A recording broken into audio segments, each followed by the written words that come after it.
Good morning, dear friends. Myself, Dr. Vikrant Sudhakar Palekar. I am working as Assistant Professor in Gokhale Education Society's Arts, Commerce and Science College, Jawar, Palghar. In the series of carbonyl compounds, we are doing the second session on this particular topic. In the earlier part, we have seen the nomenclature of carbonyl compound, that is aldehyde and ketones.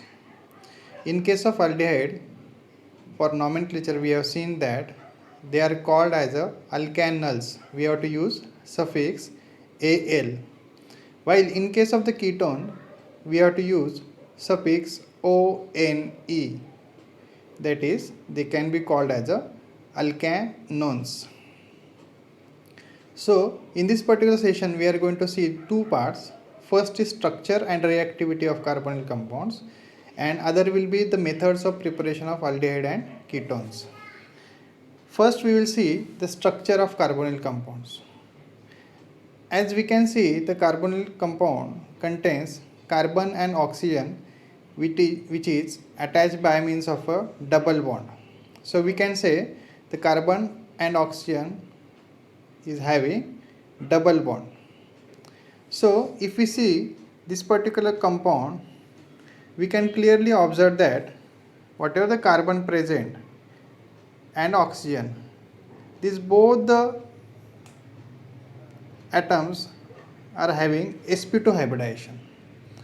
So there is a bond angle of 120 degree which is present in this particular functionality, and this is considered to be as a trigonal planar.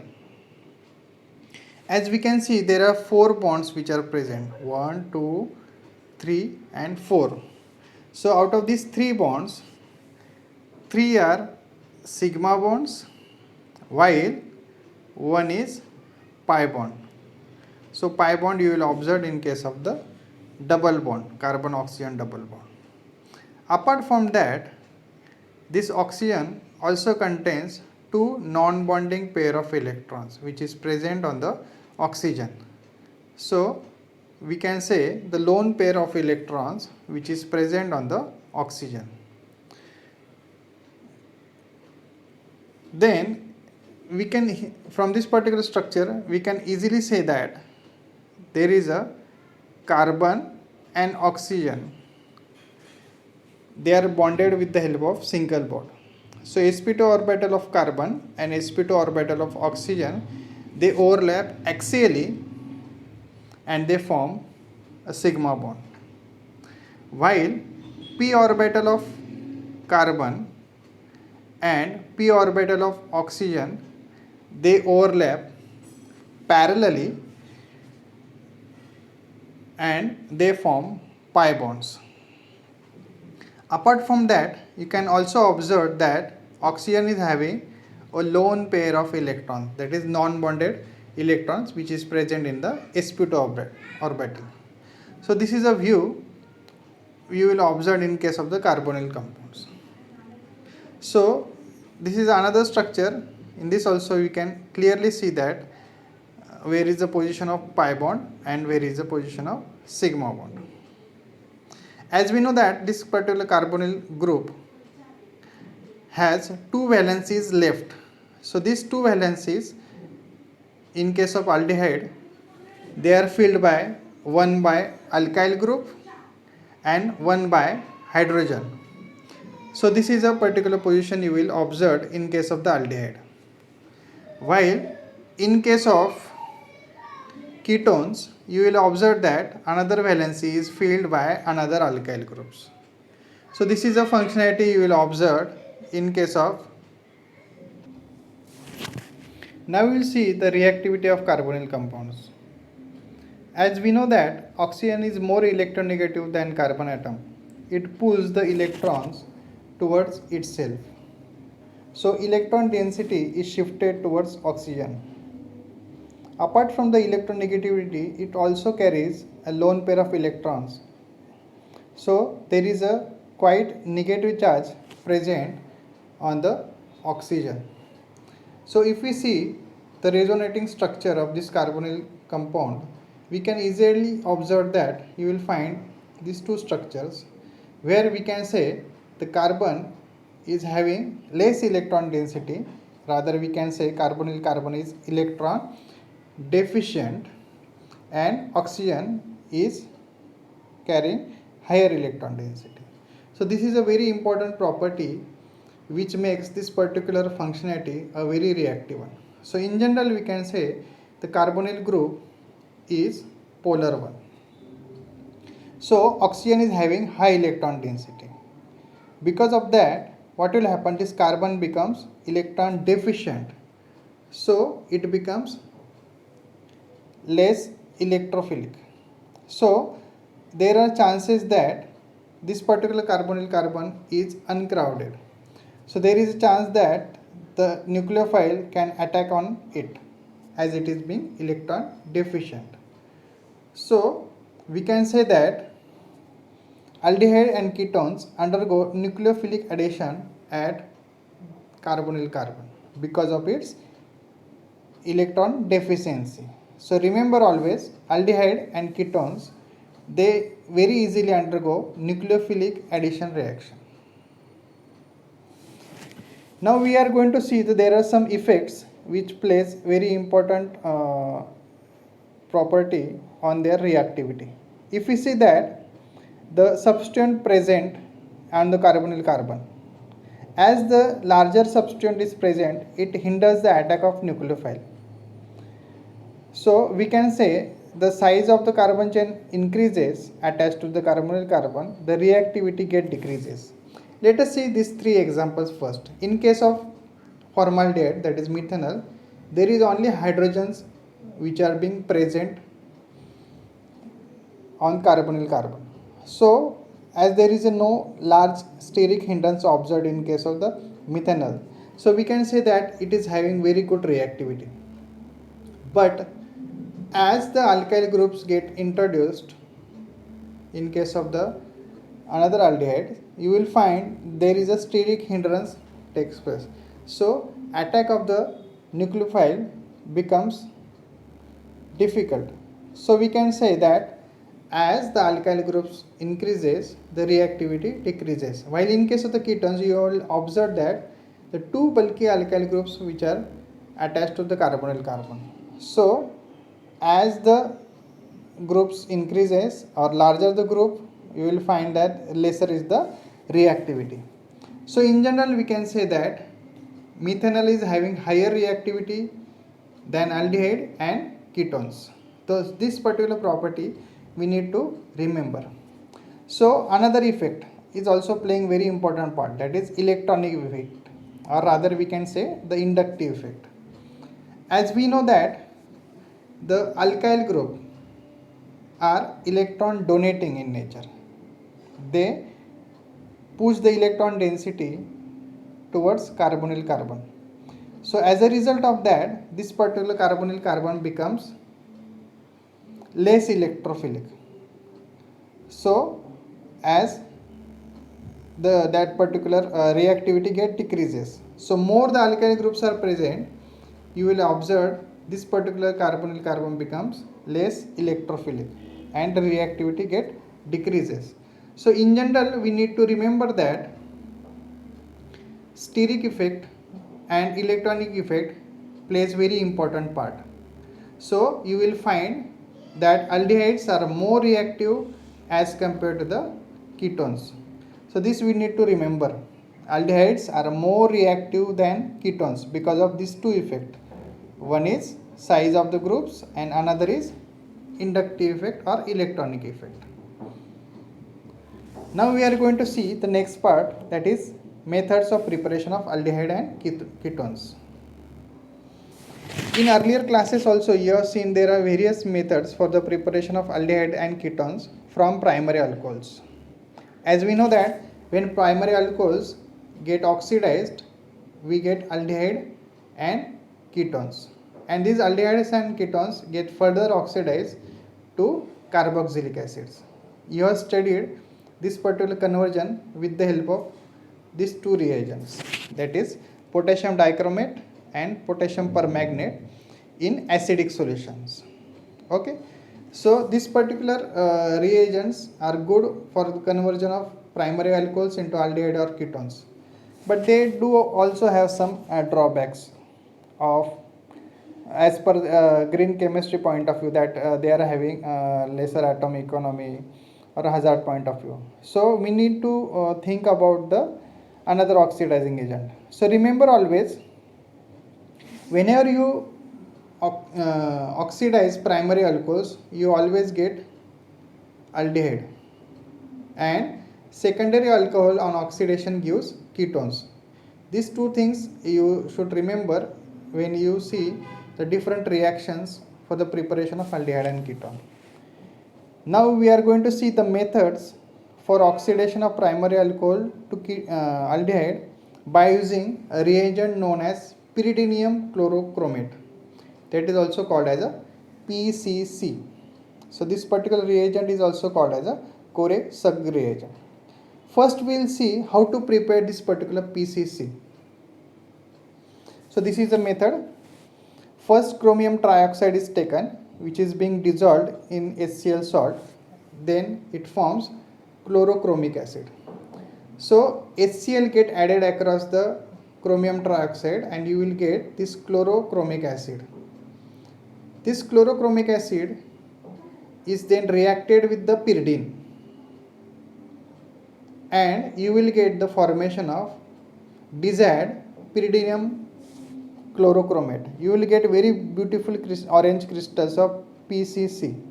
So this is a very simple method for the preparation of PCC. I will revise again. Chlorochromic acid is prepared by dissolving chromium trioxide in HCl.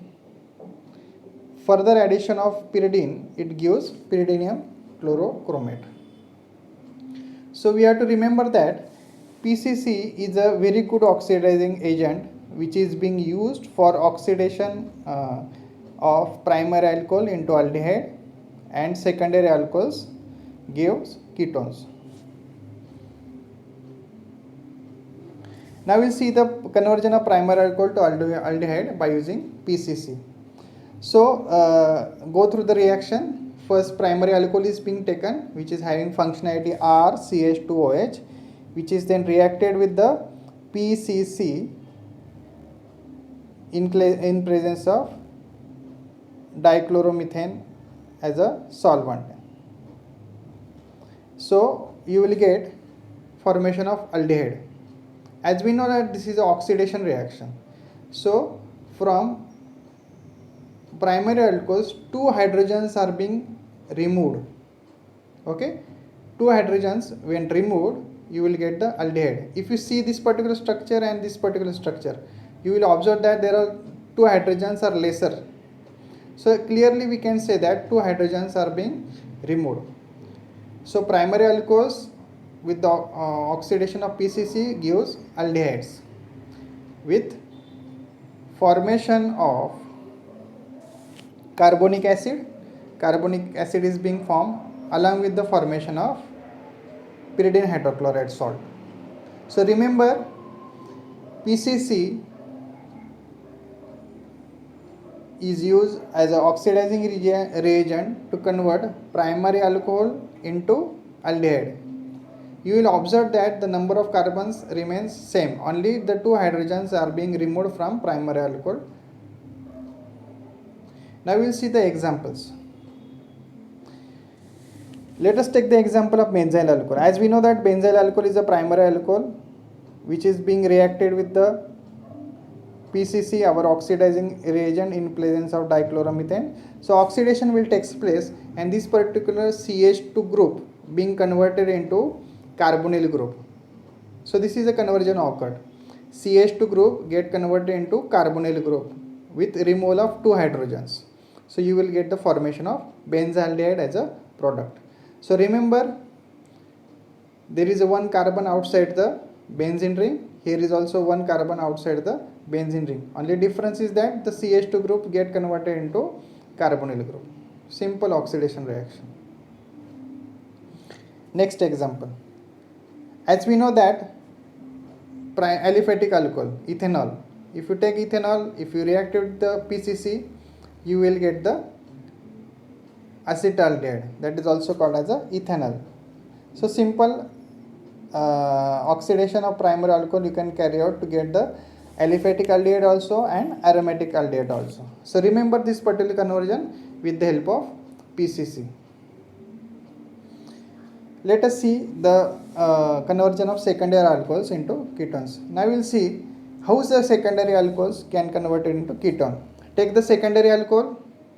As we know that in case of the secondary alcohol, the OH group is attached to secondary carbon. So it is reacted with the PCC, take pyridinium chlorochromate, dissolved in dichloromethane.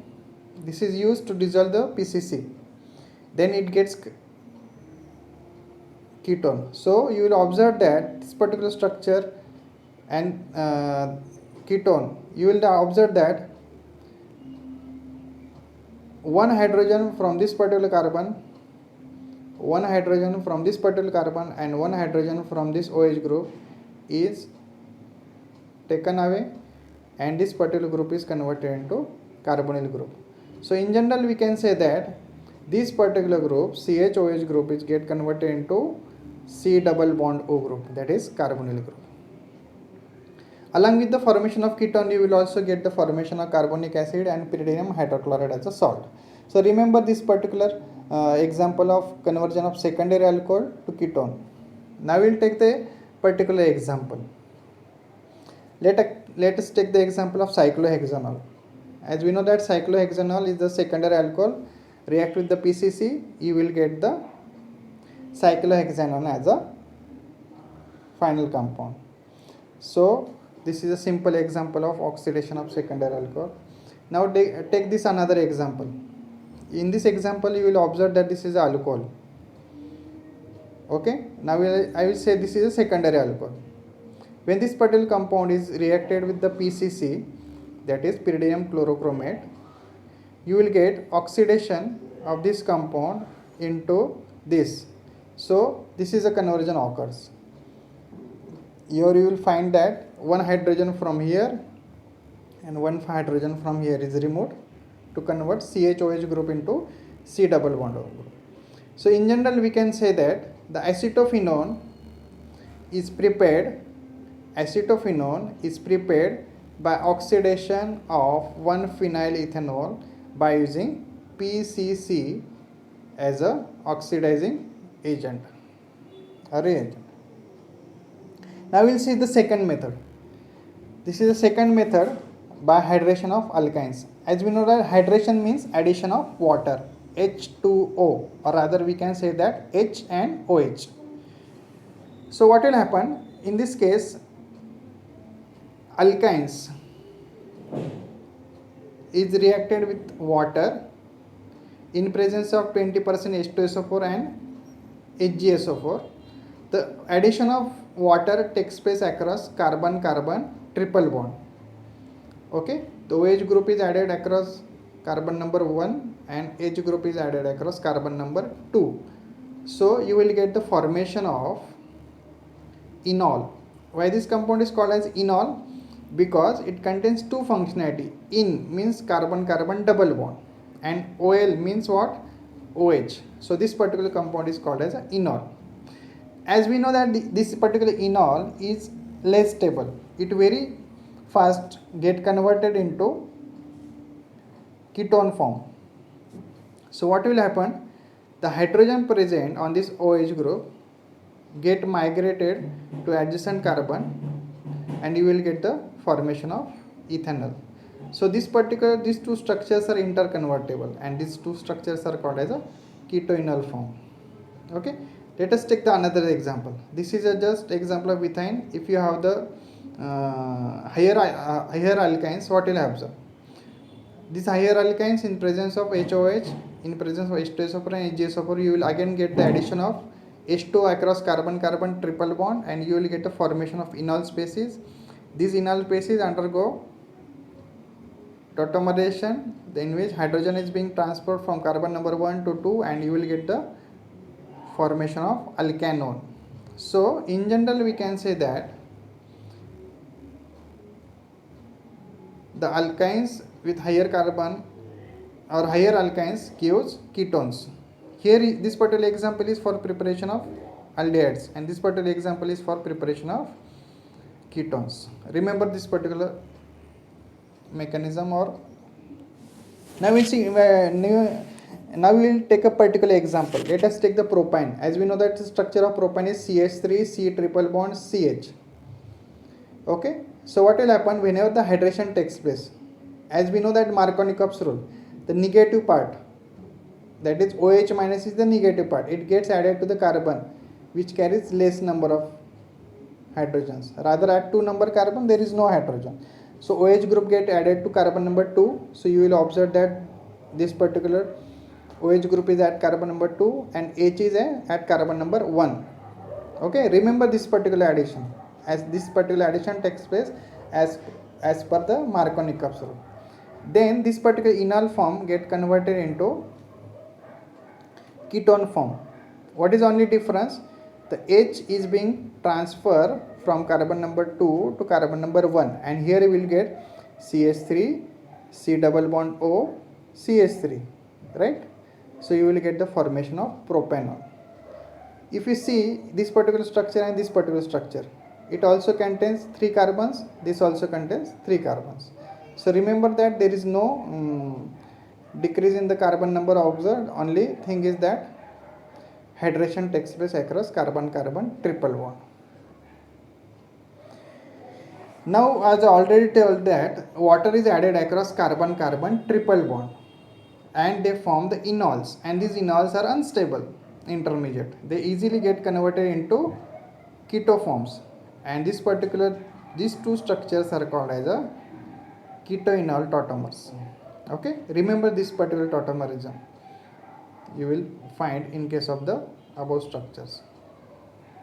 One more thing we have to remember, whenever you are adding higher alkynes, carrying out hydration of higher alkynes, the addition of water takes place as per the Markovnikov's rule. You must remember the Markovnikov's rule. What it is, when unsymmetrical reagent is added across unsymmetrical alkene, the negative part of the reagent goes to that carbon which carries less number of hydrogens. This already we have studied in your earlier classes. So remember, this particular addition will take place always as per the Markovnikov's rule. So with this particular today's session, we have seen 2 methods for the preparation of aldehyde and ketones. First is by using PCC as oxidizing agent, and another is hydration. Go through these particular examples, try with more starting compounds, write down in your notebooks. Definitely you will understand this particular session. Thank you very much.